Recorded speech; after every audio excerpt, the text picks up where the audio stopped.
Commander Zixtal stared at the sensor readings with all four of his eyes. The numbers made no sense. His ship, the Dominion's Edge, had been surveying dead systems for 3 months now. This was supposed to be just another empty star system with nothing but rocks and dust, but the sensors showed something impossible. "Run the scan again," he told his crew. His voice carried the authority of someone who had commanded ships for 20 years across the hegemony's vast territory. Lieutenant Vorth, a young officer with gray skin and 6 arms, worked quickly at the control panel. "Sir, the readings are the same. We're detecting massive energy signatures from the 4th planet. The power output is enormous." Zixtal's tail twitched with annoyance. He had read the files before coming here.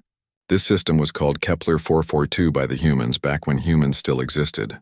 300 years ago, a human colony ship called the New Horizon had disappeared somewhere in this sector.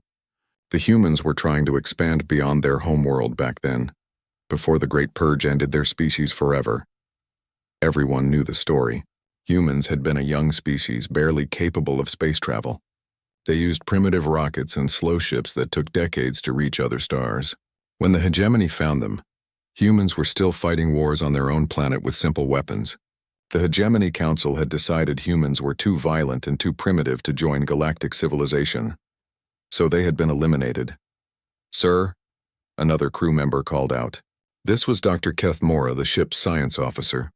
She had blue scales and large, intelligent eyes. "I'm reading orbital structures around the planet and atmospheric processors. There's definitely a civilization down there." Zixtal felt a chill run down his spine. "That's impossible. The humans died out centuries ago. Their homeworld was glassed. We have records of their extinction." "The readings don't lie, sir," Dr. Kethamora said quietly. "Someone built a thriving civilization on that planet. And the technology signatures, they're unlike anything in our databases." The bridge fell silent. Everyone knew what this meant.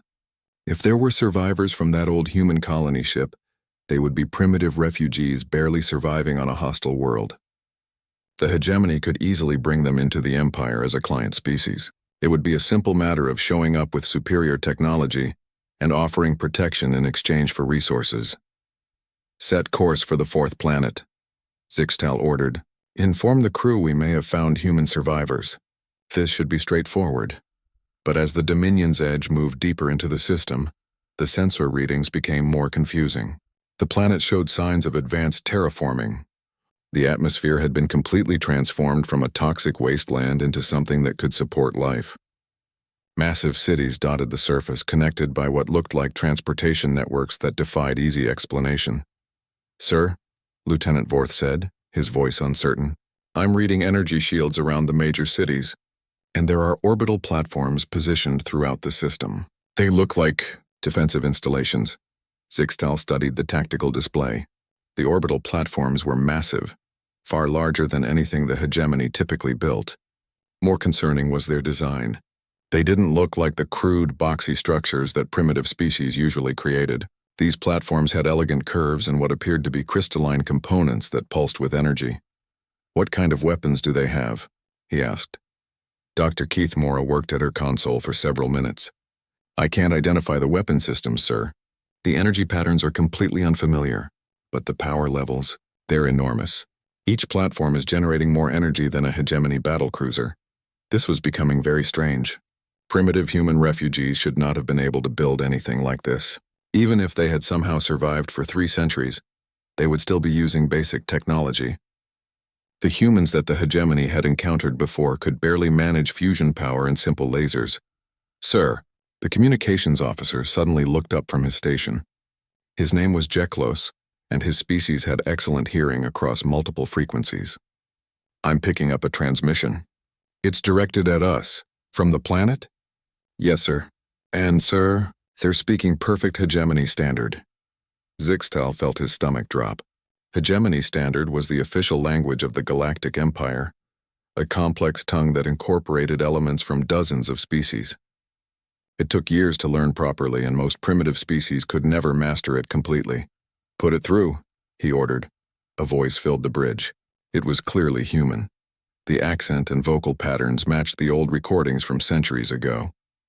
But the tone was confident and professional. "Unknown vessel, this is Captain Sarah Chen of the Colonial Defense Force.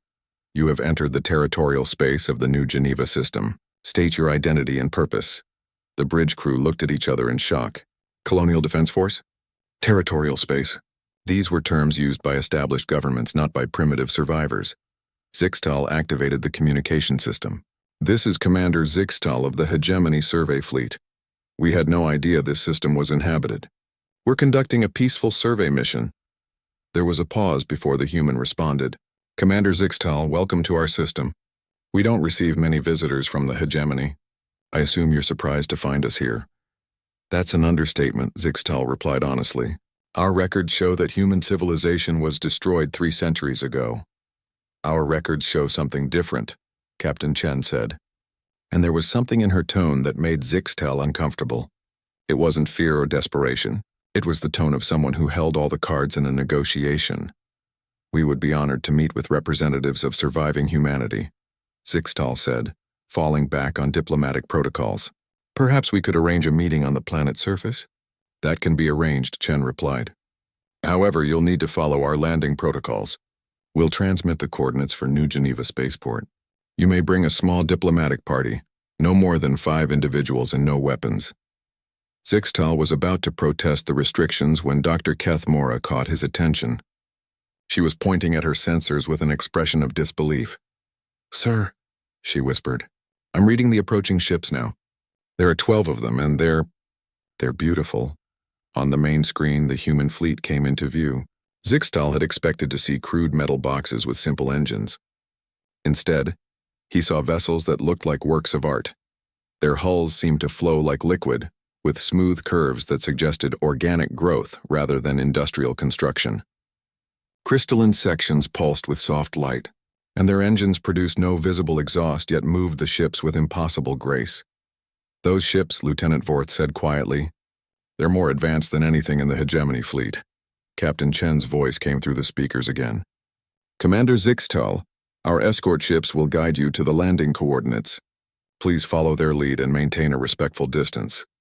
As the Dominion's edge followed the human ships toward the planet, Zixtal realized that everything he thought he knew about humans was wrong. These weren't primitive survivors barely clinging to life on a hostile world. These were representatives of a civilization that had clearly advanced far beyond their original technological level. The planet grew larger on the main screen, and Zixtal could see the evidence of that advancement everywhere. Cities that sparkled like jewels, forests that had been carefully cultivated across entire continents, and orbital elevators that stretched up into space like silver threads. Sir, Dr. Kethmora said quietly, I think we need to reconsider our assumptions about human capabilities. Zixtal nodded grimly. He had a feeling that this first contact was going to be very different from what the Hegemony had expected. The landing was unlike anything Commander Zixtal had ever experienced. The human ships guided them down through the atmosphere with perfect precision, and the spaceport that came into view was a marvel of engineering. Instead of the concrete slabs and metal towers that most species built, New Geneva Spaceport looked like it had grown from the ground itself. The landing pads were made of some kind of crystalline material that glowed softly in the sunlight. Trees and gardens surrounded every structure. But these weren't just decorative. Dr. Kethmora's scans showed that the plants were actively cleaning the air and generating power through some kind of bioelectrical process. Fascinating, she murmured as they prepared to disembark. They've integrated their technology with living systems. I've never seen anything like this. Zixtal had chosen his diplomatic team carefully. Besides Dr. Kethmora, he brought Lieutenant Vorth for his quick thinking, Communications Officer Jeklos for his translation skills, and Security Chief Bracton, whose massive frame and 4 arms usually impressed primitive species into cooperation. But as they walked down the ramp of their shuttle, Zixtal realized that impressing these humans might not be possible. Captain Sarah Chen was waiting for them at the bottom of the ramp, and she was not what any of them had expected. She was tall for a human, with short dark hair and steady brown eyes that seemed to take in everything at once. Her uniform was simple but clearly made from advanced materials that seemed to shift color slightly as she moved. More importantly, she carried herself with the confidence of someone who had never known defeat. Commander Zixtal, she said, extending her hand in the human gesture of greeting. Welcome to New Geneva. I hope your journey was comfortable. Zixtal shook her hand. noting that her grip was firm and confident. "Captain Chen, thank you for allowing us to visit. We're very curious to learn how your people have survived and thrived here." Chen smiled, but it didn't quite reach her eyes. "Survived? Commander, I think you'll find that we've done considerably more than just survive. Please follow me. The Council is eager to meet you." As they walked through the spaceport, the alien delegation couldn't help but stare at everything around them. The humans they passed moved with purpose and efficiency, operating technology that seemed to respond to their thoughts rather than physical controls. Children played in gardens that floated in midair, held up by some kind of anti-gravity system. "How many people live in this city?" Dr. Kethamora asked. "New Geneva has about 12 million residents," Chen replied casually. "It's actually one of our smaller cities. New Tokyo has over 30 million, and the orbital habitats house another 50 million throughout the system." Lieutenant Vorth nearly tripped over his own feet. 50 million? In space habitats? "We found it easier to build in space than to crowd the planet's surface," Chen explained. "Besides, our people enjoy the variety. Some prefer planetary life, others like the orbital cities, and quite a few work in the asteroid mining facilities or the deep space research stations." Security Chief Bracton spoke for the first time, his deep voice rumbling with confusion. "How did you build all of this? Your species was barely capable of spaceflight when the hegemony last had contact with humanity." Captain Chen stopped walking and turned to face him. Her expression became very serious. "Chief Bracton, let me be clear about something. The humans you met 3 centuries ago were not representative of our full potential. We were a young species, true, but we were also distracted by our own conflicts and limitations. When the survivors of the New Horizon found themselves alone on this hostile world, we had to evolve or die." She gestured to the city around them. "We chose to evolve." They entered a transport vehicle that moved without wheels or visible engines, gliding smoothly along tracks that seemed to be made of pure energy. As they traveled through the city, Zixtal saw wonders that challenged everything he thought he knew about technological development. Buildings that grew taller or shorter based on need. Transportation networks that operated in 3 dimensions, with vehicles moving up and down as easily as forward and back. Energy systems that seemed to draw power from the very air around them. "Your fusion reactors," Dr. Kethamora said, studying her scanner readings. "They're operating at efficiency levels that our best scientists say are impossible." "Impossible is a word we stopped using about 200 years ago," Chen replied. "When you're faced with extinction, you find ways to make the impossible work." The government building they arrived at was stunning. It rose from the ground like a crystalline tree, its walls transparent but somehow private, its structure both organic and mathematical. Inside, the halls were filled with soft light that seemed to come from everywhere and nowhere.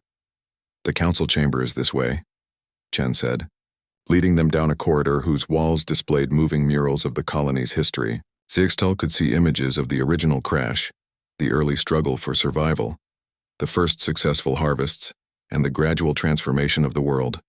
"How many died in the early years?" Cheklos asked quietly. Chen's expression became sad. "Too many. We lost nearly 60% of the original colonists in the first decade. This world was not kind to us. Toxic atmosphere, extreme weather, hostile native life forms. But every death taught us something, and we made sure their sacrifices meant something." They entered the council chamber, and Zixtal found himself in a circular room with a domed ceiling that showed the stars in real time. Around the room sat 12 humans, representing different aspects of colonial government and society. "Ladies and gentlemen," Captain Chen announced, "I present Commander Zixtal and his diplomatic team from the Hegemony Survey Fleet." An elderly woman with silver hair stood up. "I am Director Elena Vasquez, head of the Colonial Council. Commander Zixtal, your arrival has caused quite a stir among our people. We had wondered when the Hegemony would find us again." Zixtal stepped forward, trying to maintain his diplomatic composure despite his growing amazement. "Director Vasquez, I must confess that finding your civilization has been unexpected. Our records indicated that humanity had been eliminated from the galaxy." A younger man with dark skin and kind eyes spoke up. "I'm Dr. Marcus Thompson, Chief of Engineering Services. Commander, may I ask what your records say happened to Earth?" The question hit Zixtal like a physical blow. He looked around the room at the expectant faces of the human leaders, realizing that they didn't know the truth about their homeworld's fate. Earth was, he began, then stopped.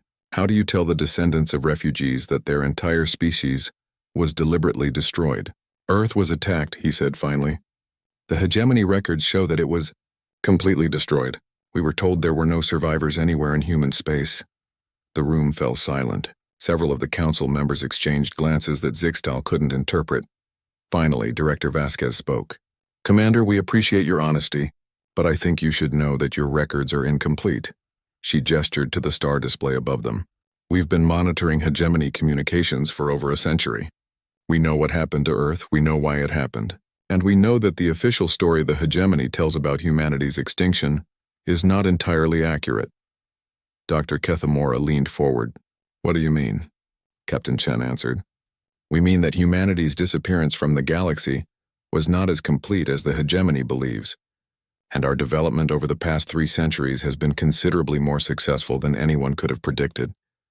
Director Vasquez smiled, and for the first time, it looked genuinely warm. Commander Zixtal, you and your team are about to learn some very interesting things about human resilience and ingenuity. I think this conversation is going to change how the hegemony views our species. Zixtal felt a chill run down his spine. Something in the way these humans spoke suggested that they held secrets that could reshape his understanding of galactic history. The tour of New Geneva that followed the council meeting changed everything. Commander Zixtal thought he knew about technological development. Director Vasquez personally guided them through the city, and each stop revealed new impossibilities. Their first destination was the agricultural district, where Dr. Elena Vasquez introduced them to the head of food production, a cheerful woman named Dr. Lisa Park. The farms they visited bore no resemblance to traditional agriculture.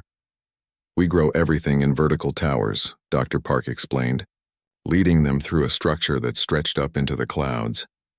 Each tower produces as much food as 1,000 traditional farms, using 90% less water and no soil at all.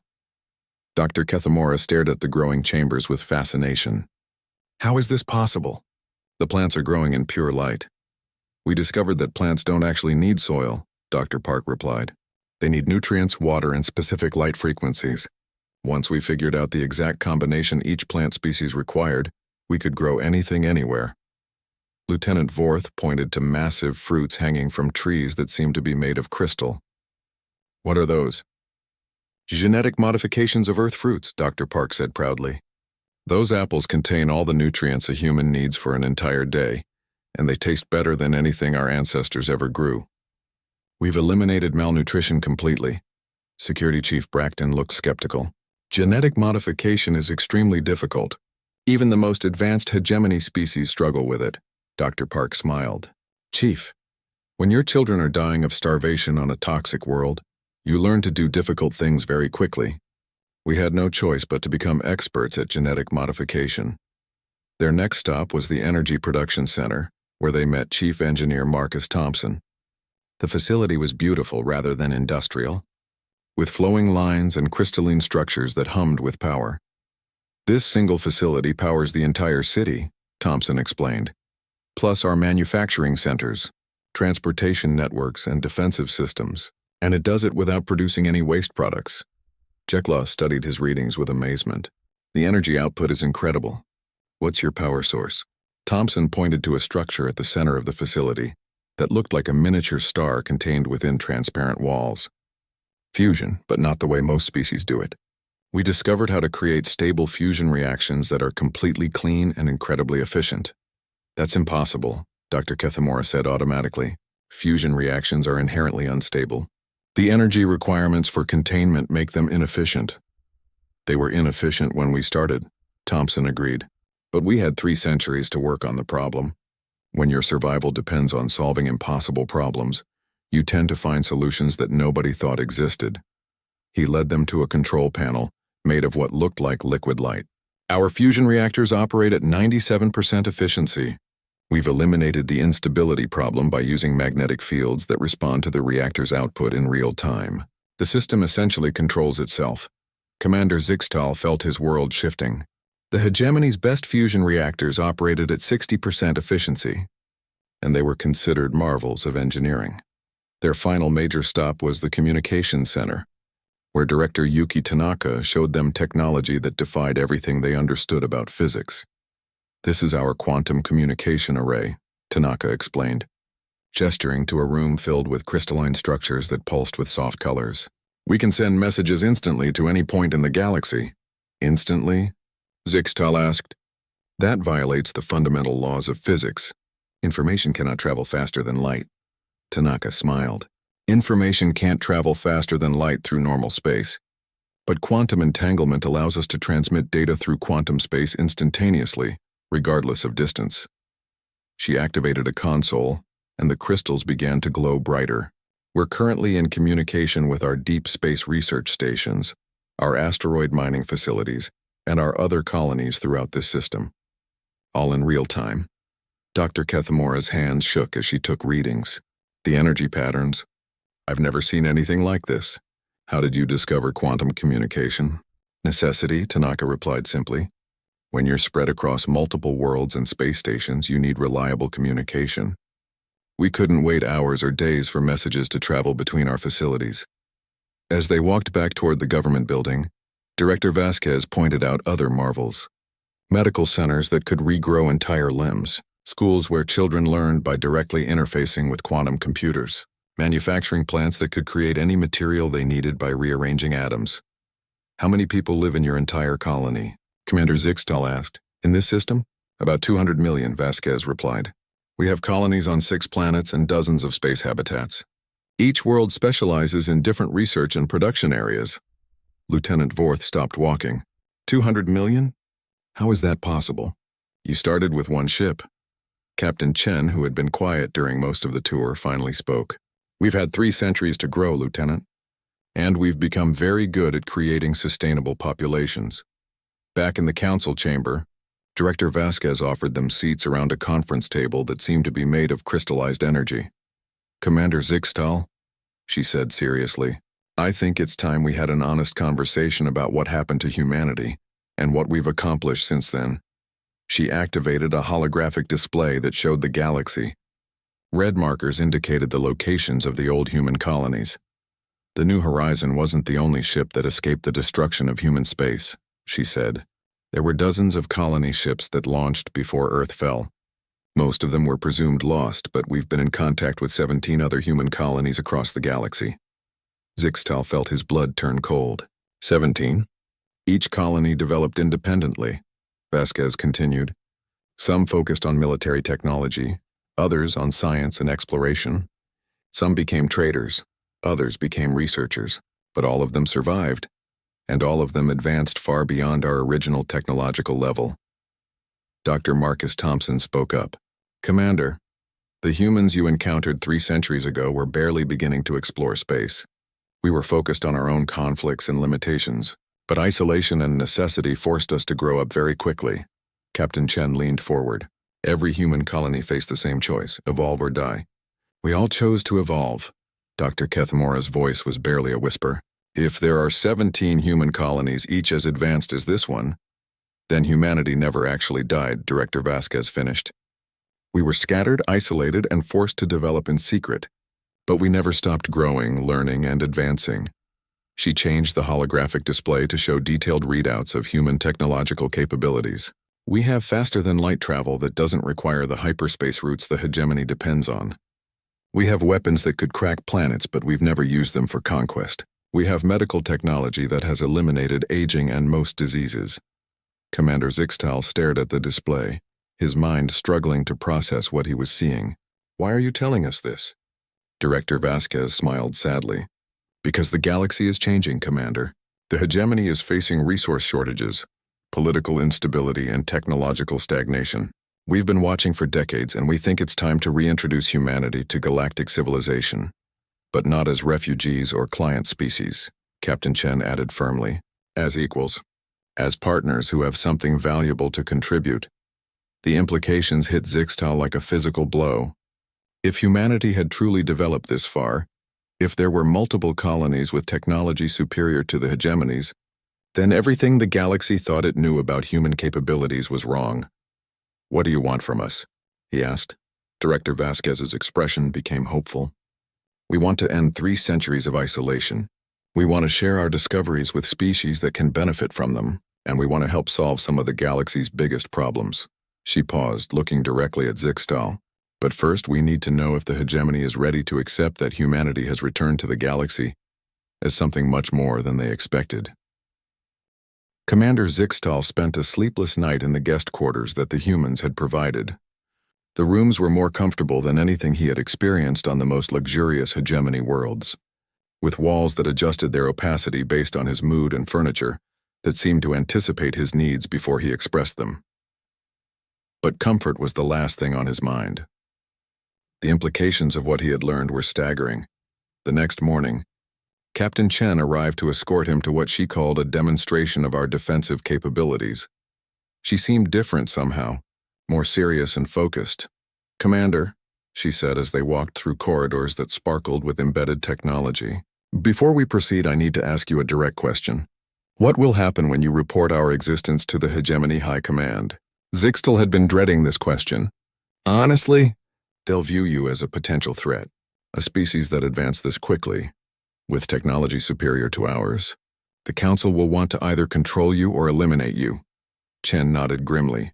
"That's what we expected. Which is why we're going to show you something that might change their minds about the elimination option." They took a transport to the edge of the city, where a massive facility stretched across several kilometers. Unlike the organic flowing architecture of the rest of New Geneva, this complex was clearly military in nature. But even here, the humans had managed to make their defensive installations beautiful, with clean lines and elegant proportions. "This is our planetary defense center," Chen explained. "We built it after we detected the first hegemony scout ships entering our outer system 2 decades ago." Dr. Kethamora looked up from her scanner with confusion. 2 decades ago? But we just discovered you." "You just made contact," Chen corrected. "We've known about hegemony expansion into this sector for quite some time. We've been preparing for this meeting." They entered the command center where dozens of humans worked at stations that seemed to be made of pure light. The main display showed a 3-dimensional map of the entire solar system, with indicators for every ship, station, and installation. "Director Thompson," Chen called to a middle-aged man who approached them, "please show our guests the current defensive status." Thompson nodded and activated the display. Immediately, the system map lit up with hundreds of new markers. Orbital platforms, hidden weapon emplacements, shield generators, and patrol fleets appeared throughout the solar system. "We have defensive installations around every planet, asteroid field and major space lane," Thompson explained. "Our orbital platforms use gravitational manipulation weapons that can disable ships without destroying them. Or," he paused meaningfully, "weapons that can reduce a capital ship to atoms in seconds."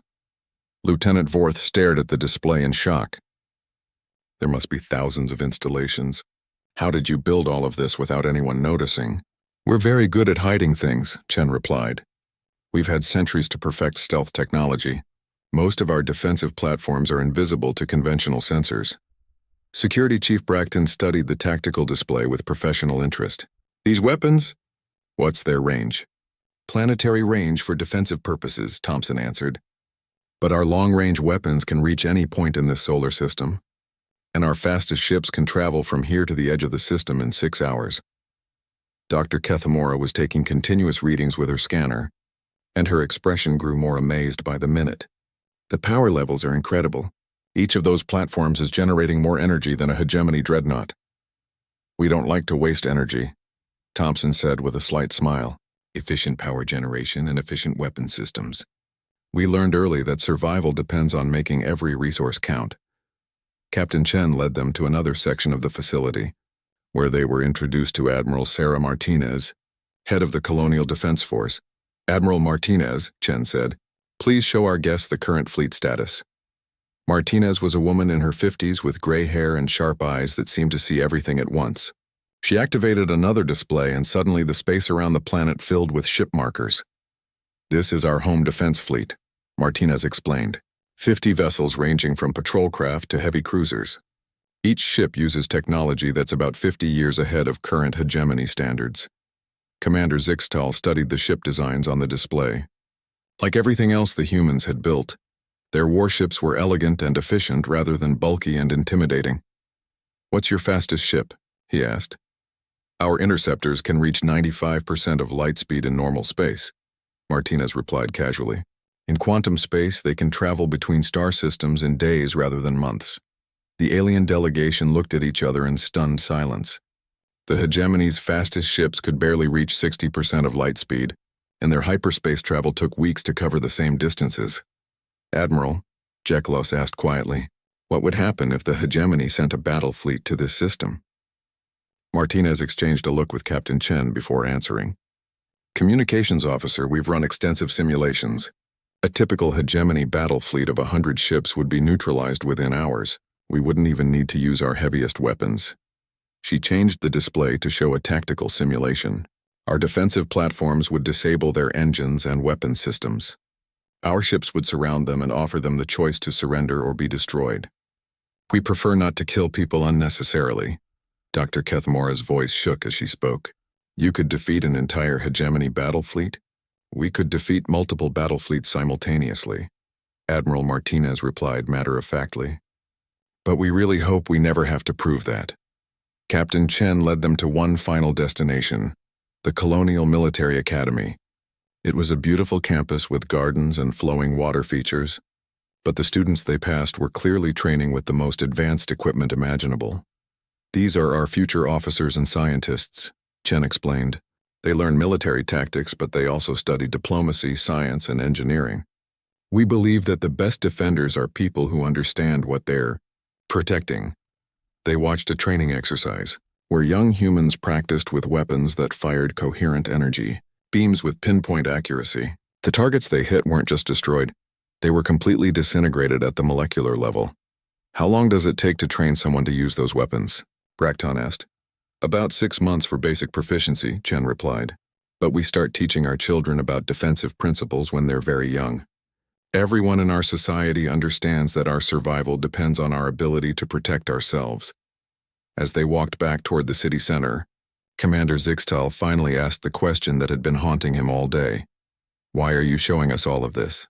You could have pretended to be a simple colony, asked for hegemony protection, and remained hidden. Why reveal your true capabilities?" Captain Chen stopped walking and turned to face him. "Commander, we're tired of hiding. We've spent 3 centuries building something beautiful and peaceful, but we've had to do it in isolation. We want to be part of galactic civilization again." She gestured toward the city around them. "We've solved problems that plague the entire galaxy. Hunger, energy shortages, resource depletion, even aging and most diseases. We want to share these solutions with other species. But," she continued, and her voice became steel, "we won't be conquered, enslaved, or eliminated. We've made sure that those options are not available to anyone." Director Vasquez joined them as they reached the government building. "Commander Zixtal, we're going to ask you to make a choice. You can report to the hegemony that you found a simple human colony that poses no threat, or you can tell them the truth, that humanity has returned to the galaxy as a technological power that could reshape civilization for the better." She paused, looking directly at him. "But if you choose the second option, you need to understand that we're ready for whatever response the hegemony decides to make. We've been preparing for this day for decades." Commander Zixtal realized that he was standing at a crossroads that would determine the future of the galaxy.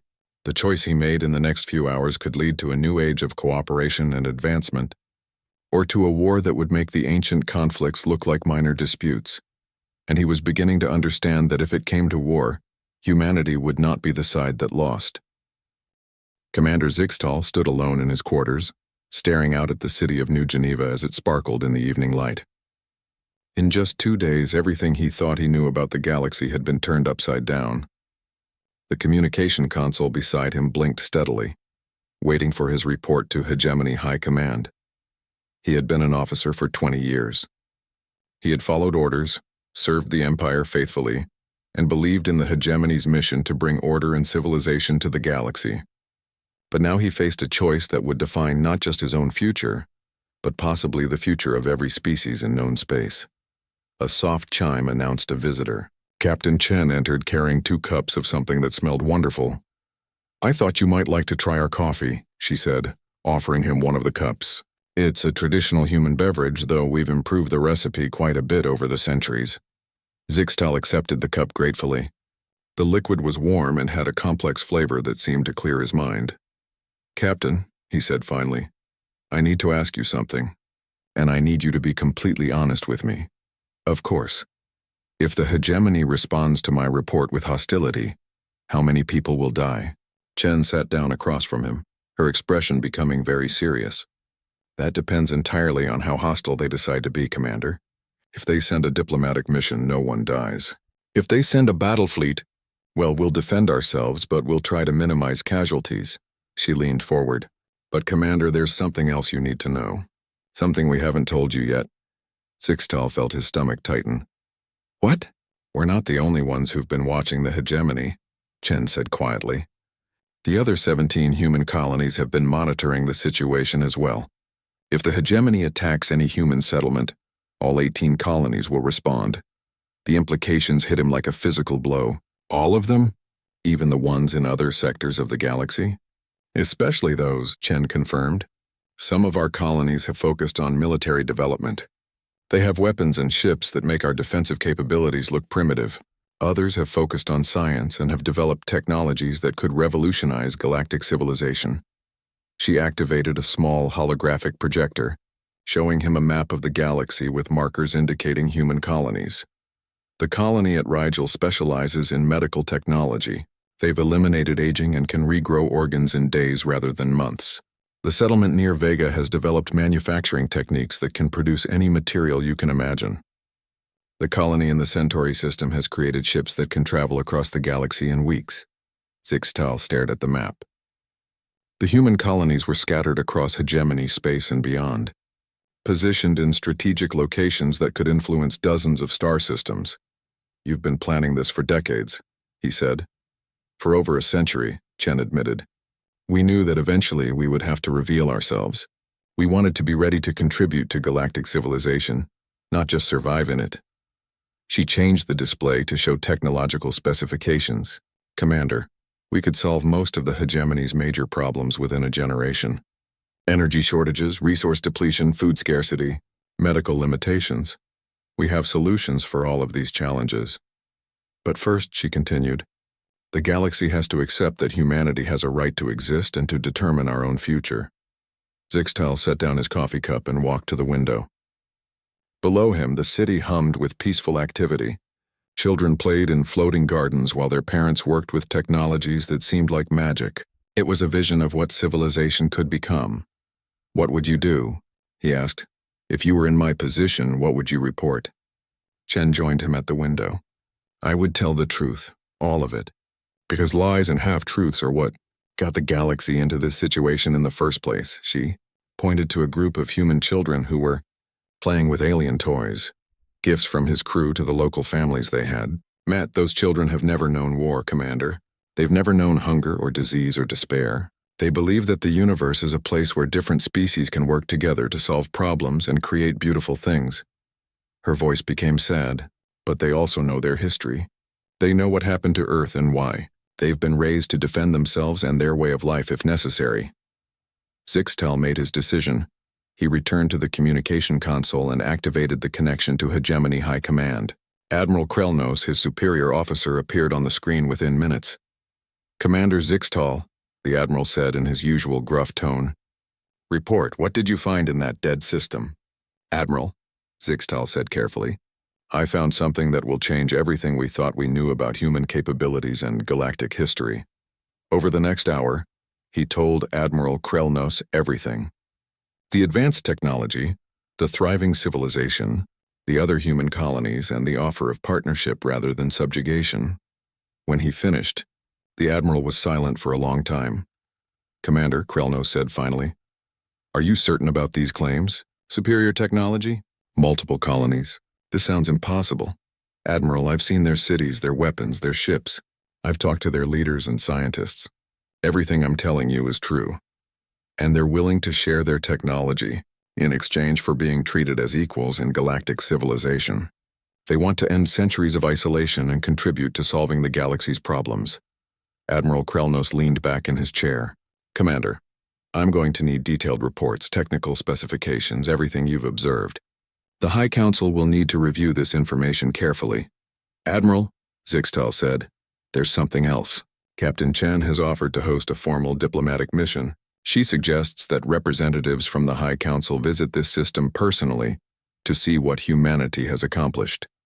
The Admiral's eyes widened slightly. They're confident enough in their capabilities to invite a hegemony diplomatic mission? More than confident, sir. They've been preparing for this day for decades. After the transmission ended, Zixtal found Captain Chen waiting for him in the corridor. How did they respond? She asked. They want to send a diplomatic mission, he replied. Admiral Krelnos will recommend to the High Council that they accept your invitation. Chen smiled, and for the first time since he had met her, it reached her eyes. That's excellent news, Commander. I think you've just helped prevent a war that would have been devastating for everyone. 3 weeks later, the largest diplomatic mission in hegemony history arrived in the new Geneva system.